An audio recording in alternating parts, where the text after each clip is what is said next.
This is My First Job in Sports web series, presented by SBRnet, your comprehensive source of sports data to the academic community. Here are the hosts of My First Job in Sports, Neil Schwartz and Mark Sullivan. Hi, and welcome to episode 13.5 of My First Job in Sports. This is a special Get in the Game edition of the show, and I'm joined, of course, by my co-host, Mark Sullivan. Mark, how are you today? I am good, thank you. Good. Why don't you explain a little bit about what Get in the Game is all about and why this is a special edition? Yeah, sure. Thank you, Neil. So Get in the Game, to our regular listeners, they probably know this, but to the uninitiated, Get in the Game is a conference and special event that we are launching this October, 6th through 8th in Baltimore. And the idea behind Get in the Game, imagine if we could take all the podcasts and bring them to life in a room. That's what we're trying to do. Get in the Game is a conference. It's an event. It's a career fair. It's an immersive experience that really will bring together different companies and individuals in the sports business who ideally have jobs and internships to offer. And in this particular case, our target audience is young students of color with a focus on students at historically Black colleges and universities. Yeah, we are really excited about this event. Mark and I have been working on it along with our partner, Yusef Khan from First and Penn, and it's going to be a great event. Mark, but without any further ado, why don't you introduce our guest today, Philip Wilkerson? Yeah, a very different sort of guest. And Philip, we're happy to have you. Philip actually works at George Mason University. And Philip, you can explain your role better than I can. So sort of fill us in on who you are and what you do at George Mason. Yes. Well, thank you so much, Neil and Mark, for having me on the show. It's just quite a pleasure to connect with other content creators. You know, that's my side hustle. But with that being said, I am an employer engagement consultant at George Mason Career Services. So a lot of students, a lot of universities have career centers, you know, that you would be aware of. And what makes my role different is that at our career center, we have split our role into career advisors and employer engagement consultants. So my colleagues that are career advisors will meet with the students in various industries. And then me, as an employer engagement consultant, I meet with the employer. So it's a 1-2 punch in our career center. And then we all have a lot of industries under our purview to make sure that we're streamlined with our services. So the industries that are under my purview are media, arts, design, sports and recreation, hospitality and tourism, and tech and engineering. And most of that pertains to this show. The sports and recreation is where I got really involved, and as well as the event management, event support, hospitality and tourism, because, you know, they're so intertwined. You know, we want to talk a little bit about the sports business specifically. I mean, we are, you know, our event is focused on sports and our business is focused on sports. But, you know, when we here at My First Job in Sports, one of the things we like to talk about is to provide a little bit of inspiration, a little bit of motivation, a little bit of navigation. And now with Philip, we're going to provide a little bit of education. Philip, what are the kinds of things that you teach or you work with students on to help them get that all important first job? Yes. Well, thank you, Neil. You know, I will say my current role right now is the employer engagement consultant, but that is most recent. That's only been a year where we divided those roles. So previous to that, I was what we would call the industry advisor. And I had all those same industries that I listed, but I was really particularly now at that point working with students. So I would see a student, regardless of their major. We're not a major focused office in career, so we're industry focused. So it could be anyone. It could be an English major. It could be a whatever major, but they say, hey, as an English major, I want to write in sports. So regardless, they came to me because the industry was that they wanted to get in was sports. So what I would do, and I would work with that student and say, okay, what way, regardless of your major, are you building relevant experiences to make yourself marketable to the sporting industry? So for that student that's an English major, but says they want to write for sports, I ask that student, what are you doing? Are you writing for the school paper? Are you creating content that relates to sports, but using your skills in English? And then I could have a different, completely different student. I I had a student I'm an IT student, but I want to do data and statistics for sports. So what are you doing with that major? But what kind of content are you doing outside the classroom? Or are you volunteering at the actual George Mason basketball games and keeping their sports statistics for them? So the main thing that I was doing as an industry advisor was talking about what trends, what things and skills are employers looking at, and then talking to those students right there and saying, what can we do to make yourself marketable, regardless of your major, to the things that you want to do? What are some of those specific skills that employees are looking for? Well, definitely I can't say a blanketed statement. Like I said, it's industry by industry, job by job. We are so quick to have this broad stroke paintbrush. So when you say what skills are employers are looking for, there's definitely transferable skills that are related to anything, right? Communication, leadership, global competence. There's the actual thing called the NACE, which is the National Association of Colleges and Employers. And they said they have 8 career competencies that are related to everybody. I'm not going to try to list the 8, but it was like communication. Can you talk? Can you write? Leadership? Can you lead? Critical thinking?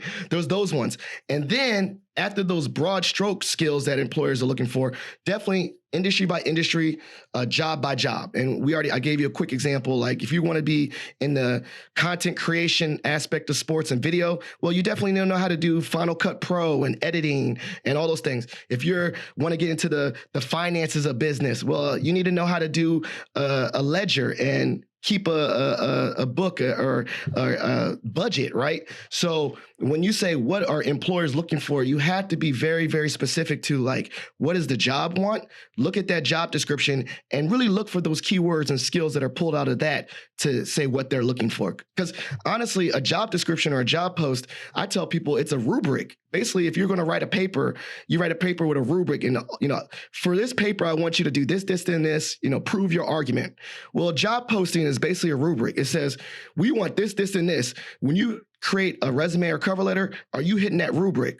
Are you getting full points on that rubric of that assignment? And you'll be surprised how many times I look at a resume and I look at a job description, and it's not even close to the mark that they're hitting, right?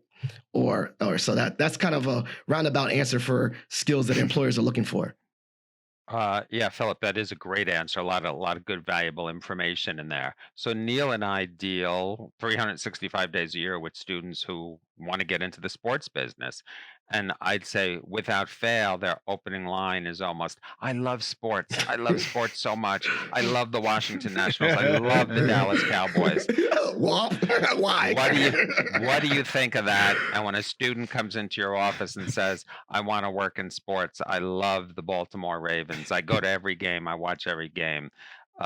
Please coach a student through that. I love it. I'm about to say, I love the Nationals too. You don't see me suiting up to try to go out there, right? So I would say, how do you take that love and that passion and actually put it into action?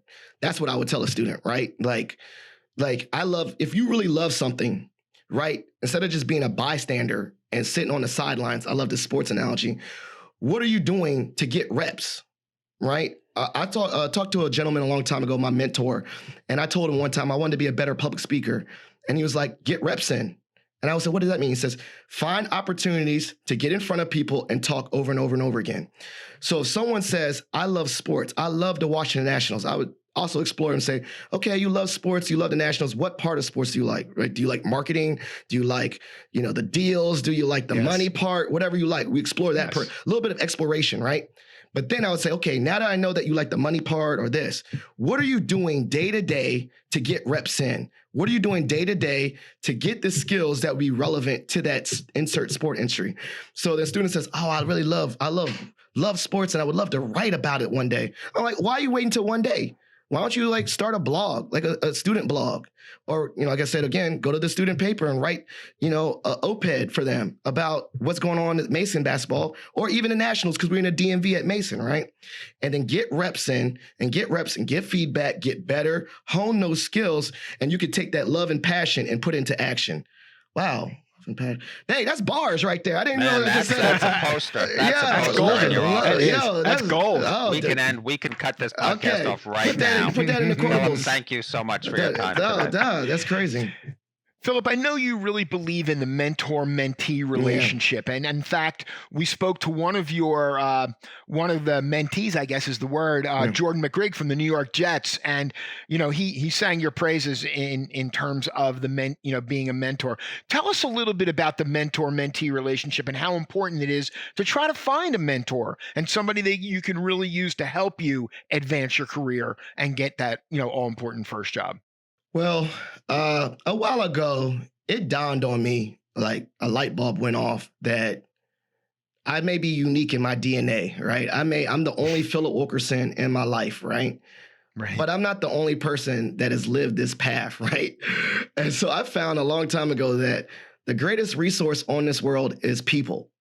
People have the blueprint, either I say you can even have a mentor that don't even know they're your mentor if you read a book, right? That's a joke. But the point is, most things that you want to do in life have been done before in some form of combination, right? There's nuances and you invent something new, but the things that you want to do has been done, very closely aligned, right?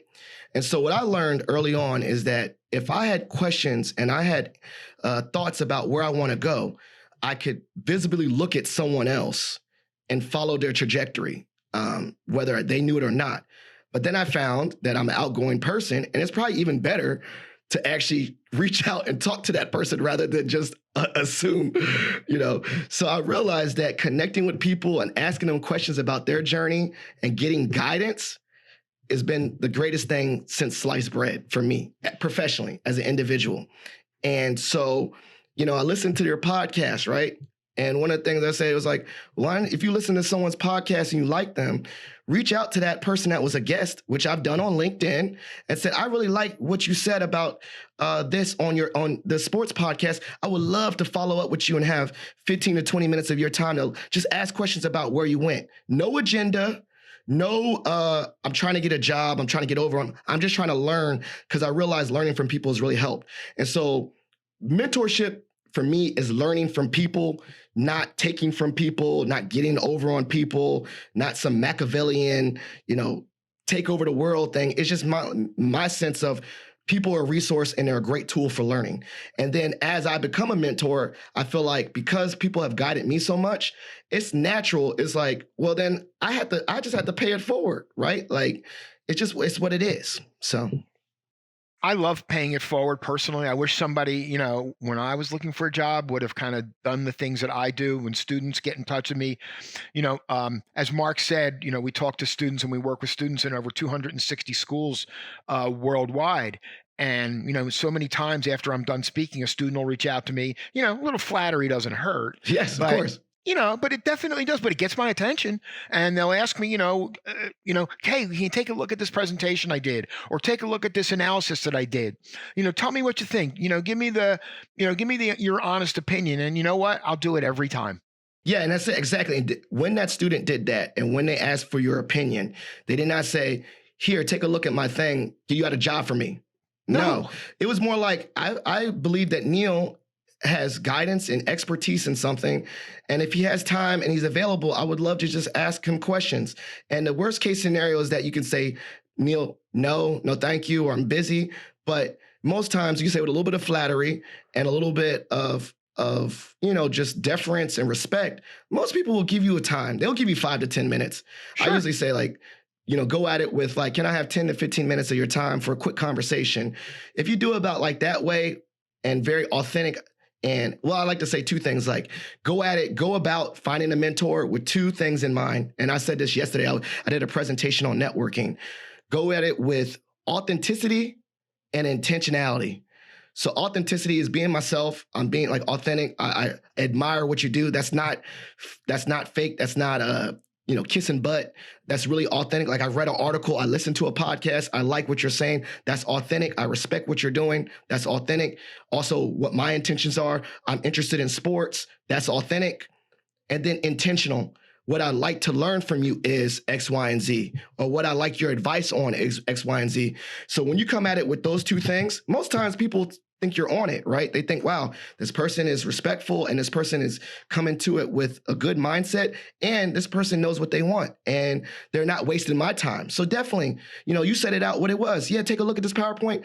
I'm not dancing around it. Yeah, I'll send it back to you. So I usually tell people be intentional and be, authentic. Yeah, that's great advice. Two things just to It sort is. of follow up. Number one is, I think if you approach someone and say, "Hey, I need 10 or 15 minutes of your time," if it's a good 10 or 15 minutes, guess what? You'll get longer, or you'll get a follow up. You'll get a sort of a second date, so to speak. Yes. Yeah. So I know for me, when I worked in the corporate world, my feeling was if anyone ever got in touch with me, and I was hard to get in touch with, um, and they got me on the phone, I'd always give them 15 minutes of my time. And I think most other people will feel that same way. Second thing I wanted to follow up on, somebody I believe we had on the show said, the whole axiom in looking for a job, it's all who you know. And I disagree with that. And this person who was on the show also disagreed with that and said it's not who you know, it's who knows you. Because Oh, again, okay. you put that on your poster too, Philip. Yeah, So, bars. Make Bars. sure you but credit Mark, though. think about it. Think about it. Somebody comes into your office, you connect with them on the phone, on a Zoom call, and make a good impression.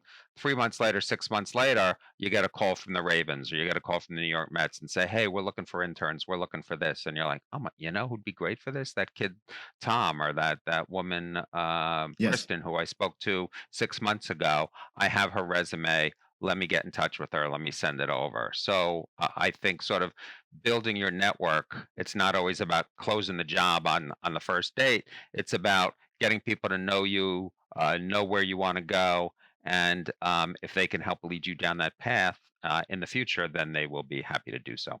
I'm going to jump on and say this is why your event is a great idea, the sporting event, because you're building people's opportunities for social capital, meaning you're not going to get a job out of that sports conference, kids. You're going to get relationships out of that conference. What I mean by that is think about this mindset, and I love that. I'm going to use that too. It's not like who you know, it's who knows you. Because think about this. Well, if the market's good, I don't know finances. Financial capital. I invest in my money, I invest my money, and out there in the world, ideally, my finances should be growing. That capital should be growing, right? Think about that same thing with your social network. If I invest in my relationships, little by little, that 10-minute call, that's like maybe $5 on penny stocks or something. I don't know. Unbeknownst to you, like you just said, I invest in this relationship. It's out there in the world growing. My social capital is growing out there in the world. My reputation is growing out there in the world. And then maybe someday, like you just said, someone calls up, I get to cash out on it. Now, let me say this in another way. It's not like cash out, like let me get over, but I meant more like cash out as in a real opportunity comes my way because of that growing reputation. Someone will listen to this podcast and probably say, "You're a good guest, Philip," and reach out to me later. I don't even know who they are. I'm like, wow, we're creating that social capital right now. So let's say how this relates to sports, right? Because I think I want to definitely be on it. I told my mentee, Jordan McGrigg, he said, "I want to work in sports." I told Jordan, get out there, meet people, tap into our fraternity. We're both members of the coldest and oldest 06 to the good bros. I had to throw that in there to your podcast. No problem. But I told him two things: do it physically, like in person, connect with people, reach out to the fraternity, reach out to brothers that are in sports, connect with your old coach. He had one of his old coaches became one of the first female coaches, assistant coaches. Now I think she's at the Browns, Callie Bronson. Reach out to her, ask her advice. Because of her, he got a job at Dartmouth. Right. So he did that. He tapped in and he connected with a high school football coach who got him on. And then another way to build his capital was creating content. Because like you said, it's out there growing. So I said, make reels, make videos, record sports over and over and over again, tagging teams, but create content as it relates to sports without being paid to.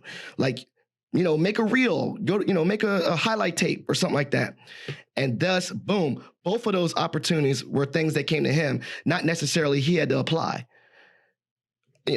Called up. He had to apply eventually. They say, "Hey, we have a job at Dartmouth for content creation. We saw you. We'd like you to apply." So that's the opportunities, right? It doesn't just get you a job, but at least get you an opportunity. So he tapped into his network both digitally and he did it with real relationships, calling people and talking to people. Hey, Philip, I know you have a podcast also, Positive Filter, and I know you're also very involved in a number of other things around DEI and inclusion Yes. and all that. Tell us a little bit about the podcast and tell us a little bit about some of those things also that you're doing on a more, let's say, global level when it comes to DEI issues. Okay, well, originally the podcast was just a passion project because as I said earlier, it was just another way for me to get reps in. Not surprised to you, I'm not a shy person. It wasn't us being being shy, but I knew that if I can practice what I want to say and be more refined on a mic, that's going to help me with my public speaking skills. So about 7 years ago now, 7 years ago, I created a podcast called Positive Filter.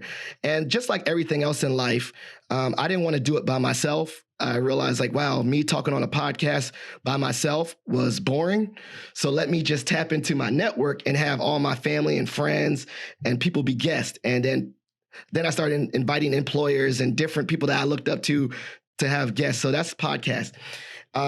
Concurrently with that, I joined that fraternity I told you about, Alpha Phi Alpha Fraternity Incorporated. So for historically Black fraternities, you can join them later on in life after you graduate. So I joined just as a way to have a sense of connection to other professional Black men. And so doing that, being around those professional men in all different industries raised me up. And then when I joined Mason, when I got here to George Mason, a spot opened up to be the advisor, the chapter advisor here at George Mason to support those Black students. So I did that. And then randomly, I didn't even know it, two young ladies, I'll give them a shout out, Shelby Adams and Dominique Dowling. They reached out. I got an email. And they said, Mr. Wilkerson, our professor, they call me Professor Wilkerson. I'm not even a professor. They're like, Professor Wilkerson, we heard that you support Black students. Would you like to be the advisor of the NAACP here? I was like, I don't even know. I thought NAACP was just like Al Sharpton and news. But I said, okay, what I gotta do? And they came in, they wore a suit and they presented to me. I said, stop. Okay.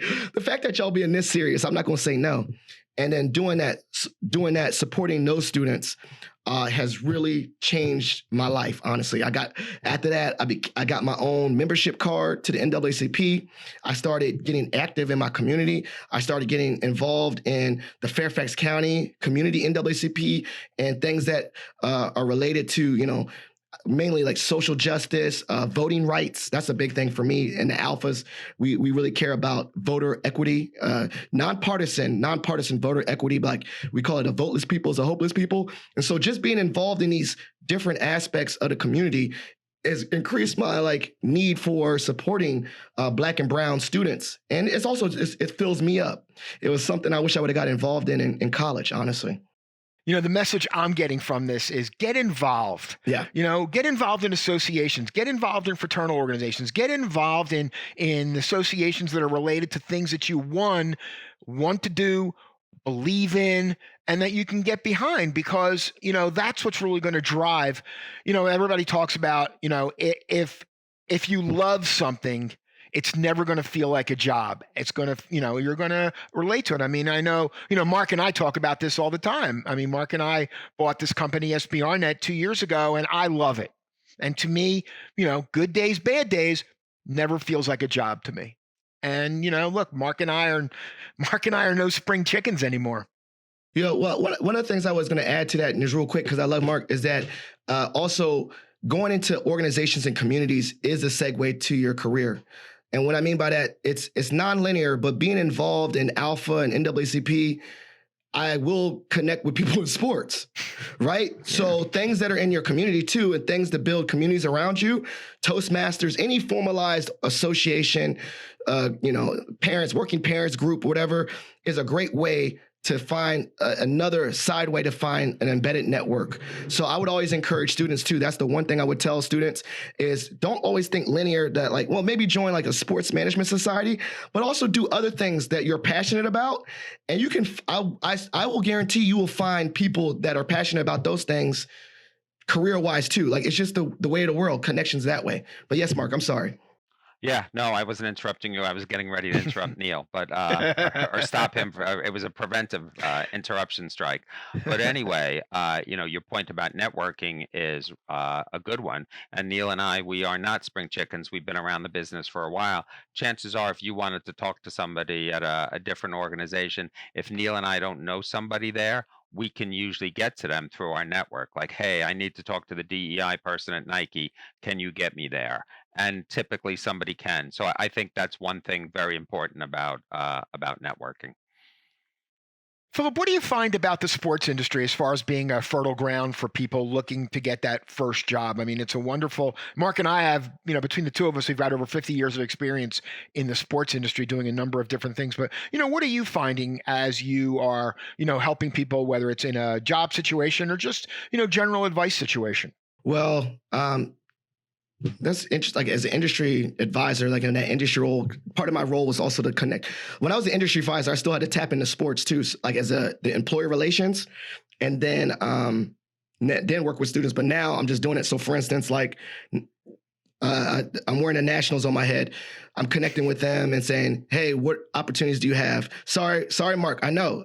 You just knifed them right through the heart on that one, Phil. I know. But I reached out to them recently and said, "Okay, I know that you have the George Mason night. Is there any way that Mason can get involved? Like students can come or do like a panel or something." So we'll see what they say. Sure. But one of the things I noticed about the sports industry while working with the employers in that sphere is that literally anything that you want to do could be found in sports. You're right. You're right. Like there's not like everyone thinks, just coach or player. Like, no, there's a whole business system structure there. Who's going to keep the money? Who does the money stuff? There you go. Who does the contracts? Lawyers. Who down to security? Sales. Writing. Recently, nonprofits, right? Like you care about the world. I went to the conference we were at, right? There's whole offices that talk about community engagement that they're responsible for embedding DI, but also community engagement and philanthropy in their communities that they're around. So I'm in a nonprofit space, but I want to get in sports. I can try to reach out to them. So there's literally like volunteers, like I think it was basketball in Africa or something like that. Like I want to travel the world. So global affairs. So that you can sports all over the world. So literally the politics, right? Lobbying, like maybe you get involved with lobbying and the politics of sports. There's literally every single industry and every single skill set. There's a way to find an intersection with sports. Mark and I see this all the time when we talk to students, and I do talk to a lot of students, I have to say, and, everybody's not going to get a job working for the New York Mets. Mark, that's my tribute to you, of course. But, there's tons of jobs, sports travel, sales. Mark and I have been very involved on the equipment side, the footwear side, the apparel side. Am I missing a few sides, Mark? The backside. One of the things Philip mentioned was the whole hospitality and sports travel. Huge industry, great industry to be involved in. Fun, exciting, dynamic, growing. So, and look, this is all the sort of stuff we'll be talking about at Get in the Game in October. Yeah, we're real excited about the Get in the Game event, as we've talked about, October 6th through 8th in Baltimore.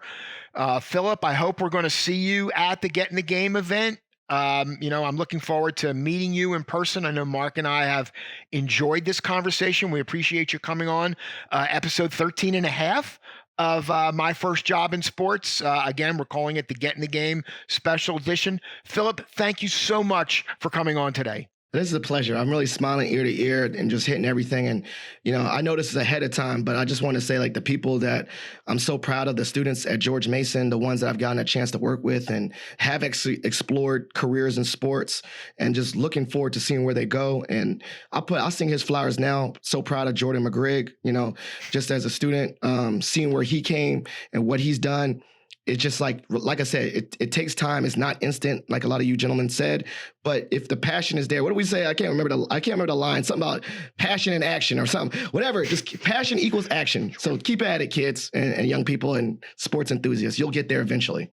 We're going to be speaking with Jordan McGrigg on the next episode, episode 14 of My First Job in Sports, and we're looking forward to talking with him also, Philip. Thank you so much for having me. I appreciate it. All right. Thanks for coming on. Thank you, Philip. See you in October. You bet.